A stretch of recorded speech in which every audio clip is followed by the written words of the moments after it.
اور کتابوں کا مطالعہ کریں، سیرت رسول صلی اللہ علیہ وسلم کو پڑھیں، قرآن کو پڑھیں۔ قرآن میں اللہ رب العزت ارشاد فرما دیتے ہیں یوم لا ينفع مال ولا بنون، یہ جو مال ہے، یہ جو اولاد ہے، یہ جو تمہاری پروپرٹی ہے، یہ جو تم جائیداد کے مالک ہو، یہ جو تم حکومتوں کا مالک ہو، یہ جو تم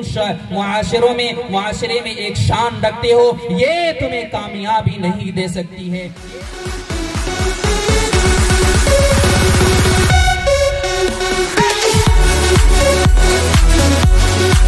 الحمد لله نحمده ونستعينه ونستغفره ونؤمن به ونتوكل عليه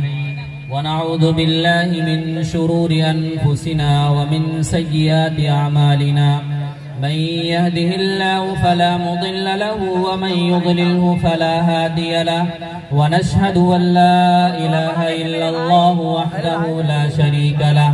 ونشهد أن سيدنا ومولانا محمدا عبده ورسوله صلى الله تعالى عليه وعلى آله وأصحابه وبارك وسلم تسليما كثيرا كثيرا. أما بعد، فأعوذ بالله من الشيطان الرجيم. بسم الله الرحمن الرحيم. لقد كان لكم في رسول الله أسوة حسنة. وقال تعالى في مقام آخر ما قدر الله حق قدره. وقال تعالى في موضع آخر يا أيها الذين آمنوا قوا أنفسكم وأهليكم نارا. وقال النبي صلى الله تعالى عليه وسلم لا يؤمن أحدكم حتى أكون أحب إليه من والده وولده والناس أجمعين. وقال النبي صلى الله تعالى عليه وسلم في مقام آخر المسلم من سلم المسلمون من لسانه ويده،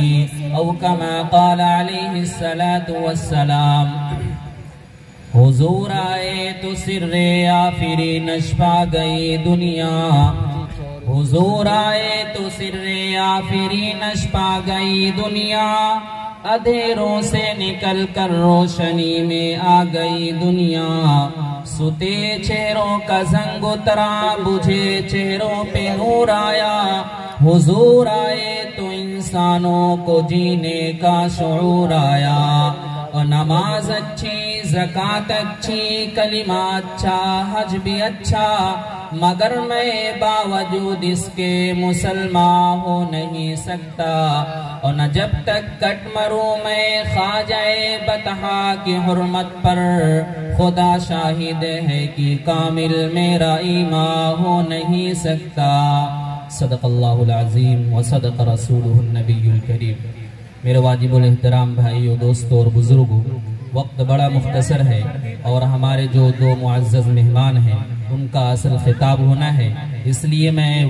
بڑے کم وقت میں اپنی بات کو مکمل کرنے کی کوشش کر رہا ہوں۔ آپ لوگ زندہ دلی کا ثبوت دیں اور غور سے سنیں اور یہ نیت کر کے سنیں کہ عمل کرنے کی ضرور کوشش کریں گے۔ اللہ تعالی ہم سب کو عمل کی توفیق نصیب فرمائے۔ میرے عزیزوں، اس دار فانی میں یعنی کہ اس دنیا میں ہم اور آپ سب کا جو ایک مزاج بنا ہوا ہے، جو ایک ذہن بنا ہوا ہے، وہ یہ کہ اگر ہمارے پاس مال آ گیا تو ہم یہ سمجھتے ہیں کہ ہمیں کامیابی مل گئی، اور اسی طریقے سے اگر ہم کسی کمپنی یا کسی جائیداد یا کسی اور زمینوں کے ہم مالک بن گئے تو ہم سمجھتے ہیں کہ ہم کامیاب ہو گئے۔ میرے عزیزوں، اگر کسی کو نرین اولاد 1 2 3 4 لڑکے پیدا ہو گئے تو یہ سمجھتا ہے کہ کل کو میں جب بوڑھا ہو جاؤں گا، کمزور ہو جاؤں گا، لاغر ہو جاؤں گا، اپاہج ہو جاؤں گا، تو جب یہ میرا بچہ جوان ہوگا اور اپنے آپ کو کامیاب میں شمار کرنے لگے گا، جب میری ضرورت آئے گی تو یہ میرا سہارا بنے گا، میرا ایک پہلو یعنی کہ ایک میرا سہارا بن کے کھڑا رہے گا۔ یہ ہم اور آپ کا ایک مجاز بنا ہوا ہے۔ تو میرے عزیزو کھان کھول کر سنیے گا اور دل کی اتھا گہرائیوں سے یہ بات طالب علم آپ کے سامنے رکھنے کی کوشش کر رہا ہے کہ ہم اور آپ بہت غلط فہمی کے شکار ہیں۔ ہم اس غلط فہمیوں سے نکلیں اور اپنے آپ کو اس پاک نبی پاک علیہ السلام کے دربار میں جا کر دیکھیں اور کتابوں کا مطالعہ کریں، سیرت رسول صلی اللہ علیہ وسلم کو پڑھیں، قرآن کو پڑھیں۔ قرآن میں اللہ رب العزت ارشاد فرما دیتے ہیں یوم لا ينفع مال ولا بنون، یہ جو مال ہے، یہ جو اولاد ہے، یہ جو تمہاری پروپرٹی ہے، یہ جو تم جائیداد کے مالک ہو، یہ جو تم حکومتوں کا مالک ہو، یہ جو تم معاشرے میں ایک شان رکھتے ہو، یہ تمہیں کامیابی نہیں دے سکتی ہے، یہ تمہیں کامیاب نہیں کر سکتی ہے۔ تم جو یہ سوچ رہے ہو کہ یہ میرا بیٹا مجھے کامیاب کر دے گا، ہرگز نہیں میرے عزیزو۔ اگر تمہیں کامیاب ہونا ہے، اگر تم چاہتے ہو کہ ہمیں عروج مل جائے، اگر تم چاہتے ہو کہ ہمیں بلندی مل جائے، اگر تم چاہتے ہو کہ ہمیں مقام مل جائے، اگر تم چاہتے ہو کہ ہمیں مقام مرتبہ ہم سریا کے بلندی تک پہنچ جائیں، تو سن لو قرآن کہتا ہے کہ لقد کان لکم فی رسول اللہ اسوۃ حسنہ۔ اگر تم عزت چاہتے ہو، اگر تم سرخروئی والی زندگی گزارنا چاہتے ہو، اگر تم اپنے آپ کو ایک معزز انسان شمار کرنا چاہتے ہو، تو سن لو حضور پاک علیہ السلام کے نمونے میں تمہیں کامیابی ہے، حضور پاک علیہ السلام کے طریقے میں کامیابی ہے۔ اگر تم کسی کی پیروی کرنا چاہتے ہو، اگر تم کسی کی اتباع کرنا چاہتے ہو، تو سنو صرف اور صرف نبی پاک علیہ السلام کے طریقے ہی میں کامیابی ہے، ورنہ اگر اس کے علاوہ کسی اور کی تم پیروی کرنا چاہو، کسی اور کی اتباع کرنا چاہو، اگر کر کے تم یہ سوچو کہ ہمیں کامیابی مل جائے گی، ہرگز نہیں مل سکتی۔ آج میرے عزیزو یہ جو نوجوان میرے بھائی دوست احباب ہیں، ان سے یہ طالب علم اپیل کرتا ہے کہ ہم اور آپ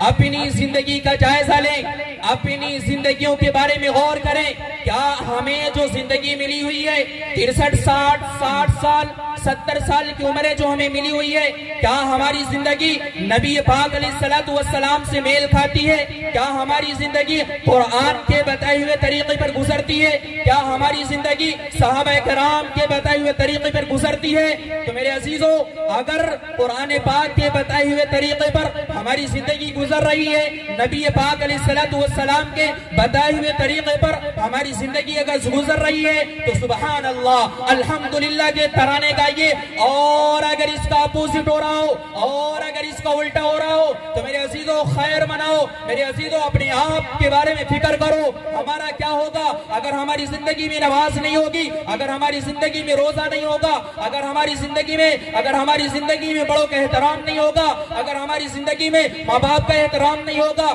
اگر ہماری زندگی میں علماء کا مقام نہیں ہوگا، تو سنو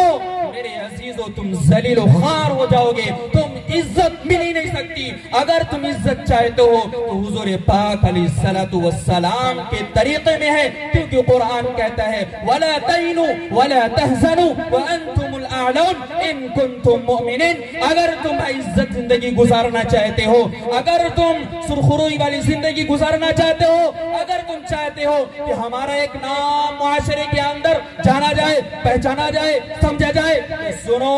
تم سچے پکے مومن بن جاؤ۔ اور حضور پاک علیہ السلام نے جو حدیث ارشاد فرمائی، جو حدیث بیان فرمائی، کیا المسلم من سلم المسلمون من لسانہ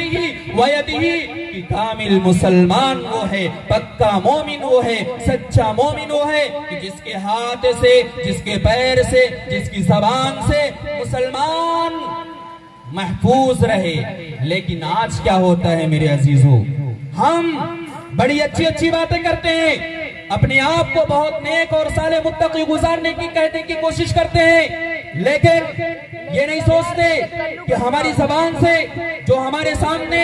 ایک بھائی کھڑا ہوا ہے، جو ہمارے سامنے ایک چچا کھڑے ہوئے ہیں، کیا ہمارے کلام سے ان کو تکلیف ہو رہی ہے یا نہیں ہو رہی ہے اس کے بارے میں ہمیں فکر نہیں ہوتی. اسی طریقے سے ایک مکان والا جو دوسرے اس کے بازو میں ایک پڑوسی ہے اس کی یہ فکر نہیں ہوتی کہ ہمارا پڑوسی ہمارے رہنے کے طریقے سے خوش ہے یا نہیں. میرے عزیزو اس کے بارے میں فکر کرنے کی کوشش کرنے کی ضرورت ہے کیونکہ حضور پاک علیہ السلام کے سامنے ایک عورت کا ذکر کیا گیا. یہاں میری مائیں اور بہنیں بھی بیٹھ کر سن رہی ہیں تو ان سے بھی میں اپیل کروں گا, گزارش کروں گا کہ توجہ سے سنیں, غور سے سنیں.